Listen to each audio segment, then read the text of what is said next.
Next we have from Sarasota County. He's going to move north along the coast to Dona Bay and talk about management plans. Done. Thank you, Mike. Good morning, everybody. I'm Michael Jones from Sarasota County. I'm going to talk about the Dona Bay Watershed Management Plan and kind of where we're at with some of the projects associated with that. Just to give you a little bit of history, Dona Bay is in Venice in the 1960s or so.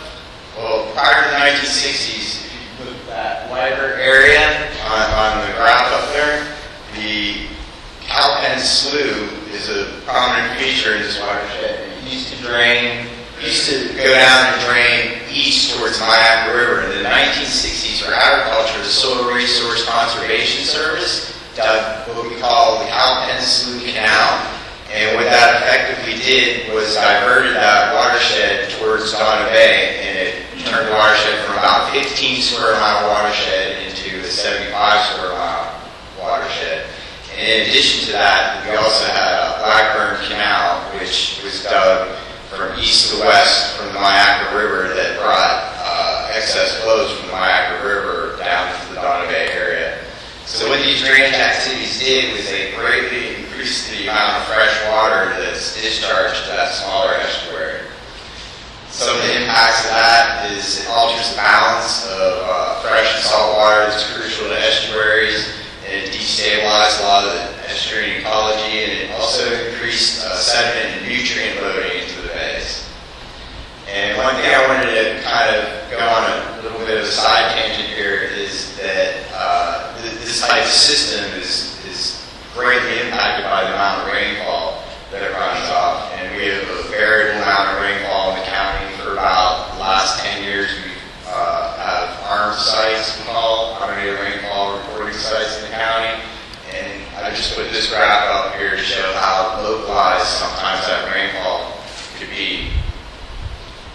And what the rainfall does is it affects the quantity and timing of water delivered down to Dona Bay. These graphs show the rainfall in red bars as well as the discharge in cubic feet per second into Dona Bay. And some of the wetter years you get higher rainfall. And what that will do is it will affect the salinity regime of the bay. You can see during the 2008 to 2009 time frame where we had a lot of discharge due to the rainfall, it decreased the salinity and makes it very highly variable. And one of the things we use as a biological indicator for Dona Bay is a oyster monitoring program, and we've done a lot of statistics and everything, and it's really correlated to the percent live oysters, is what we monitor for, and it's correlated a lot to the amount of rainfall we get. And you can see some of our wetter years, we had a lower survivorship of oysters, and in the drier, more droughty years, you had a higher percent case of live oysters. This also affects water quality. This graphic just shows that we broke the Dona Bay study area up into segments, and that purplish segment is the segment where the Alpine Slough water empties down into. We have higher nutrients, higher fluid loading in that area. So I'm going to just discuss the watershed management plan. In 2007, we completed the watershed management plan, and we came up with some objectives: is to provide more natural freshwater saltwater regime, more natural flow. We also need to protect property owners from any flood damage, and we want to improve water quality. And as a side thing, we would also want to develop a potential alternative water supply source from the Alpine Slough area. The original plan gave some recommendations to reconfigure some weirs. There's two weirs on Alpine Slough that are controllable. They have gates in them. So the lower weir that goes down towards the tide is this I-75 corridor running up and down here. So it's just to the bottom, just under the I-75 corridor, there's a gate that controls the elevations. It's adjustable, so it's at 7 feet when it's open, and 11 feet when it's closed. And if you look at that first yellow arrow, there's another weir up there with adjustable gates that adjust from 11 when they're open and 14 when they're closed. So we're going to reconfigure, the original plan called to reconfigure the weir and divert some of the water into the old floodplain and down through what we call the Pinelands Reserve. That's a 6,000 acre preserve where the Central County landfill is located, and through some borrow pits that were dug there for landfill construction, and on down to a reservoir that was, well, a potential reservoir that was purchased by Sarasota County. It's Minerals and Mining operation. It was an old mine that we'd like to turn into a water storage facility. So another thing that came out of the watershed plan is they come to the conclusion that any reductions in the amount of excess fresh water would help restore natural salinity and pollutant load reductions to the bay. So now we're going to move into our project. Right now our project is at about the 60 to 70% design frame. It's currently being permitted by the Water Management District, and the components are as follows. The northern weir that I discussed before that's controlled at 14 and 18 feet will be replaced with a new weir just a little further south. And then there will be a diversion structure into this property we call the Albritton property. This property was purchased by the Solid Waste Department for daily cover, and in the last 10 years it's been excavated in cells and in phases to a depth of about 4 feet.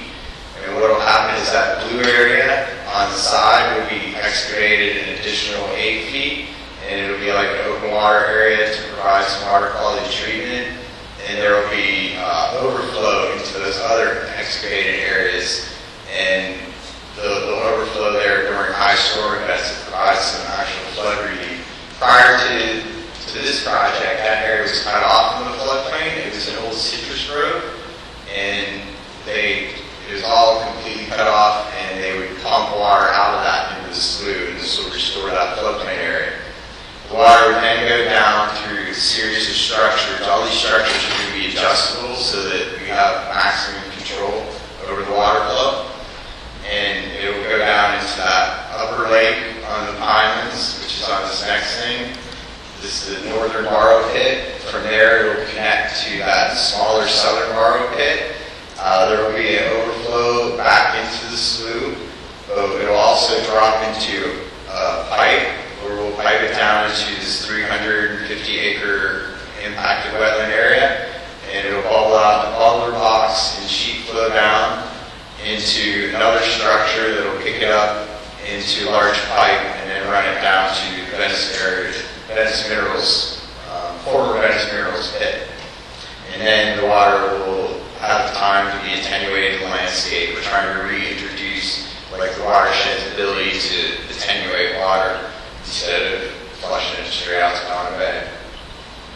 The estimated cost for this phase, not including improvements to the Venice Minerals pit, is about $12.5 million. That's based on 60% plans.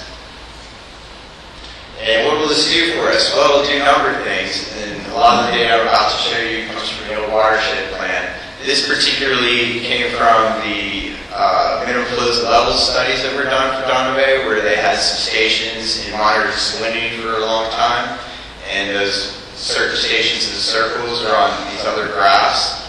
So by the end of the project, when we actually start withdrawing water and everything for possible potable water supply, these graphs show the improvement, the estimated improvement in the salinity regime. So it would actually become slightly more saline. As you move downstream, the improvements get a little less, as expected when you get closer to the inlet. Also, we expect seagrasses to shift and maybe come back. One thing in Dona Bay is the seagrasses are more affected by the color of the water, the tannins, and we expect with a lot less of that freshwater and wetland flow that seagrass acreage may improve. Some of the biologists estimated that hard clams might come back and get a chance to shift further up into the estuary. We think the range of survivable oysters will shift also, and nitrogen loads would also decrease, as well as suspended solids. We get a lot of solids down there. One of the things we're looking at also, you guys saw the talk earlier from Jennifer Brunty. She discussed the farms program, where the Dona Bay watershed is in the Swaka area, and we're investigating partnering with farmers for the farms program to make use of some of this water we're capturing and transfer it to agricultural use, which would also reduce freshwater flows. And the benefits of the program are that it will divert water for treatment, reduce nitrogen loads, be compatible with an alternative water supply source, and will have increased storage for flood events. Any questions?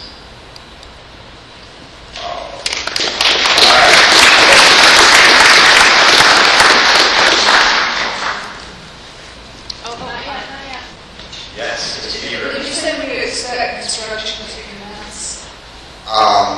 Right now, we're actually trying to turn dirt on some of this in October, but I think that's a little ambitious. But within the next year or so, yeah. And when do you expect completion? That first phase, which is just the conveyance system, not so much the Venice Minerals portion yet, we expect that to be done by about the end of 2016, I would guess. And how about the entire project? As far as water supply? Well, up to water supply, I guess. The construction of the public works associated with this project. Actually, we're going to be going to the board on April 9th and discussing putting that in the CIP, and if that all gets approved, then we would start probably designing some of those aspects of it. Oh, and then in addition, something I didn't mention, last year's the Water Management District has partnered with the county, and they've done a treatability study with Atkins. They built a pilot treatment plant and everything, and they've kind of come up with the treatment train mechanism that they're looking at for building a treatment plant. Perhaps I missed it, but it would seem very logical to just block the Blackburn Canal to, again, reduce freshwater flow, Roberts Bay, and to improve the Miami River estuary. For some reason that's not being planned. That's actually a recommendation in that plan. Also, they recommended a low flow weir, and that's come up recently in some of the discussions with some of our executives, and we're sort of investigating the potential of doing that. We couldn't block Blackburn Canal completely because of flood relief, and since they dug it, people built houses and things like that out there. So it would take a very careful, investigation to see how much we could do. So they recommended like a low flow weir that would capture maybe half the flows or prevent half the flows from coming down there, but during higher flow events it still need to discharge. So. Another question, those of us who are bird watchers have mourned the loss of a wetland just before you, in Pinelands, as you approach the solid waste facility there. There's a bridge, and years ago it used to be quite wet and there was quite a diversity of birds there. Then it all became very dry, and now it has some water again, although no one is allowed to stop there and actually observe the birds. Has some decision been made about that to prevent people from using that? I don't know, actually. I do know that the trucks that go to the landfill are, they drive up and down that road pretty fast, and there's a lot of traffic, and quite possibly it's a safety factor. What about the diversion of water through that particular bridge underneath that area? Well, there used to be a lot of water passing under that and going into the canal. And it's not really a bridge, it's a roadway, kind of like a causeway. There's just one structure that goes under there. It's a drop structure that discharges into the canal. So, it's still there, but we expect the hydrology and hydroperiod to be better with this project, so maybe that'll encourage more bird usage.